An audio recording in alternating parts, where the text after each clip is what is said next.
इमाम अहमद बिन अंबल तशरीफ फरमान, एक बीबी आई, पर्दे दे अंदर सवाल सुनिया जे ते जवाब सुनिया जे। बीबी पर्दे दे अंदर आई है, सवाल कीता है उन्हें, इमाम ने एक मसला पूछण वास्ते आई है। इमाम अहमद बिन अंबल फरमान लगे, बीबी की मसला है? उन्हें क्या, मैं छत ते बैठी, चंद दी रोशनी दे अंदर चिराग कतदी, चिराग दी रोशनी ते चंद दी रोशनी दे अंदर सूत कतदी पई सी, सूत कतदी पई सी, चरखा चला रही सी। अचानक उस महल्ले दे अंदर, गली दे अंदर बादशाह वक्त गुजरे आए। बादशाह दे नाल वाले जड़े सी, उन्होंने हत्थां दे अंदर रोशनियां पकड़ियां होइयां सी, मशाला उन्हां दे कोल सी, बादशाह दे अगे अगे रोशनी करन वास्ते।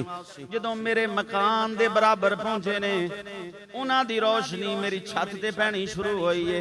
जितनी देर गुजरते रहे ने, मैं सूत कतदी रही हां, उन्नी देर यानी थोड़ा जिहा सूत जिहड़ा है बादशाह दे जिहड़े जनाब वो इस्तिकबाल करने वाले, उन्हां दी रोशनी दे अंदर कतिया गया है। मैं सवाल पुछण वास्ते आई हां, वो जिन्ना सूत उन्हां दी रोशनी दे अंदर कतिया गया है, क्या मैं वो सदका करके बाकी इस्तेमाल कर सकदी हां कि नहीं कर सकदी?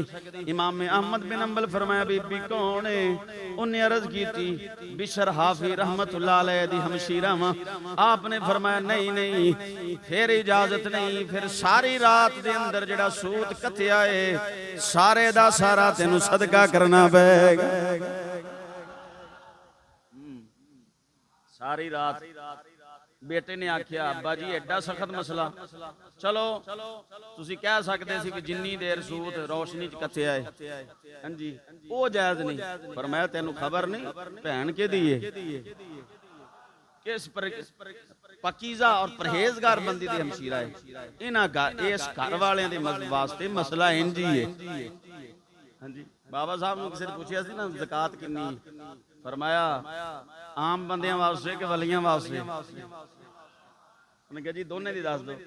फरमाया, आम बंदियां वास्ते ये हुंदा है कि 100 रुपया कमाओ, साल पूरा हो गए तो 2.5 रुपये ज़कात। अगे जी खास वास्ते जेड़े उहदे खास ने। फरमाया, खासा वास्ते है 100 कमाया तो फिर कोल कुछ नहीं रखना। फरमाया, आम बंदियां वास्ते 2.5 रुपये आ, 100 दे विचों 40वां हिस्सा ते खासा वास्ते। फरमाया, जिन्हें दिता